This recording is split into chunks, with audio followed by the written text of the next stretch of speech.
Hello ဒီနေ့ရှင်တို့အခမ်းမှာကျောင်းခေါ်စာလေးတင်ပေးတဲ့အခါမှာပေါ့နော်ကြားနေကြဖြစ်တဲ့ဒီ class 1ကျောင်းဆိုတာလေးနဲ့ပတ်သက်ပြီးတော့ရှင်းပြချင်တာလေးရှိလို့ပ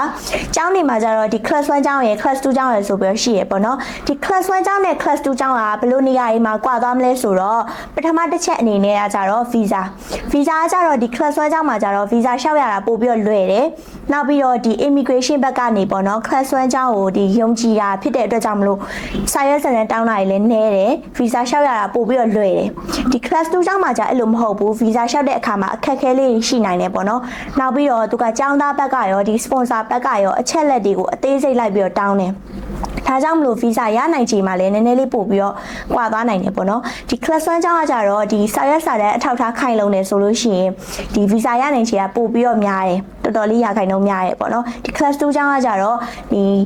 class 1ကျောင်းနဲ့ရှင်းလိုက်မယ်ဆိုလို့ရှိရင် visa ရနိုင်ချိန်ကနည်းနည်းလေးပို့ပြီးတော့နည်းသွားတယ်အခက်မသိလို့ရှိရင်သူကဒီ visa ပယ်ချခံရတာမျိုးတွေပါအဲ့လိုမျိုးပါဖြစ်တတ်တယ်ပေါ့နော်နောက်တစ်ခုကကြတော့ဒီငွေကြေးအထောက်ထားဘဏ္ဍာရေးအထောက်ထားဒီ bank statement နဲ့ပတ်သက်ပြီးတော့လဲဒီ class 1ကျောင်းနဲ့ class 2ကျောင်းနည်းနည်းလေးကွာတယ်ပေါ့နော် class 1ကျောင်းမှာကြတော့ဒီ bank statement နဲ့ပတ်သက်ပြီးတော့စာရွက်စာတမ်းတောင်းတာလည်းနည်းတယ်ပြီးတော့အရင်လည်းတင်းကျပ်တာမျိုးတွေလည်းမရှိဘူးရှော့ရှူလေးနဲ့အဆင်ပြေသွားနိုင်တယ်ပေါ့နော်ဒီ class 2ကကြတော့အဲ့လိုမဟုတ်ဘူးသူက bank statement နဲ့ပတ်သက်ပြီးတော့စာရွက်စာတမ်းလည်းအများကြီးတောင်းတယ်နည်းနည်းလေးလည်းပို့ပြီးတော့ရှုပ်တယ်ပေါ့နော်ခက်ခဲတယ်တင်းကျပ်တယ်နောက်ပြီးတော့ကြတော့နောက်တစ်ခုကကြတော့ visa တက်တန်အနေနဲ့ကကြတော့လေဒီ class 1ကျောင်းမှာကြတော့ visa တက်တန်ကိုတစ်နှစ်နှစ်ဒီလောက်ဒီတစ်ခါရဲ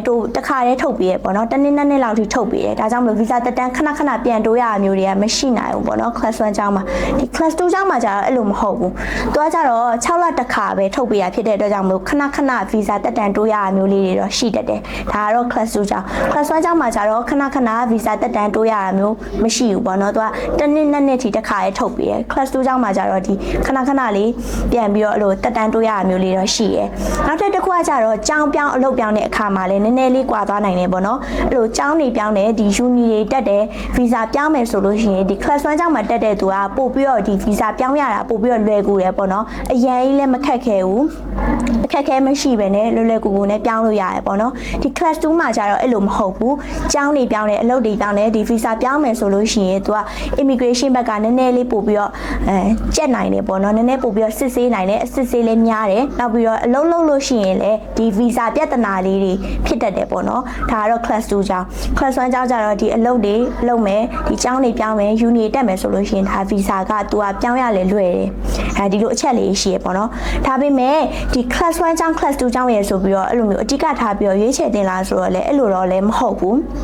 းဒီကျောင်းရွေးချယ်မယ်အခါမှာပေါ့နော်ကိုကကျောင်းလျှောက်တော့မယ်ကျောင်းရွေးချယ်တော့မယ်ဆိုလို့ရှိရင်အတိကဘာကြည့်ရမလဲဆိုတော့ဒီကျောင်းလခပေါ့နော်ကျောင်းလခကိုကြည့်ရမယ်နောက်ပြီးတော့ကိုသွားခြင်းနဲ့နေရကျောင်းလခရဲ့ကိုသားခြင်းနဲ့နေရရဲ့ပေါ့နော်ဒီကျောင်းကဘယ်မှာရှိရလဲတိုကျိုမှာရှိရလားအိုဆာကာမှာရှိရလားဒီလိုပေါ့ကိုသားခြင်းနဲ့နေရနဲ့ကြိုက်မကြိုက်ပေါ့နော်နောက်တစ်ချက်ကကြတော့ကိုယ့်ရဲ့ရည်မှန်းချက်ကိုကျောင်းသားတက်တော့မယ်ဆိုလို့ရှိရင်ကိုကဘာတွေလုပ်ဖို့ရည်မှန်းထားလဲဒီကျောင်းပြီးသွားလို့ရှိရင်ရောဘာတွေလုပ်ဖို့ရည်မှန်းထားလဲကိုယ့်ရဲ့ရည်မှန်းချက်ပေါ့နော်ကိုယ့်ရဲ့ရည်မှန်းချက်ရဲ့နောက်တစ်ခုကကျောင်းလခရဲ့နောက်တစ်ခုကကြတော့ကိုသားခြင်းနဲ့နေရနဲ့ကြိုက်မကြိုက်ပေါ့နော်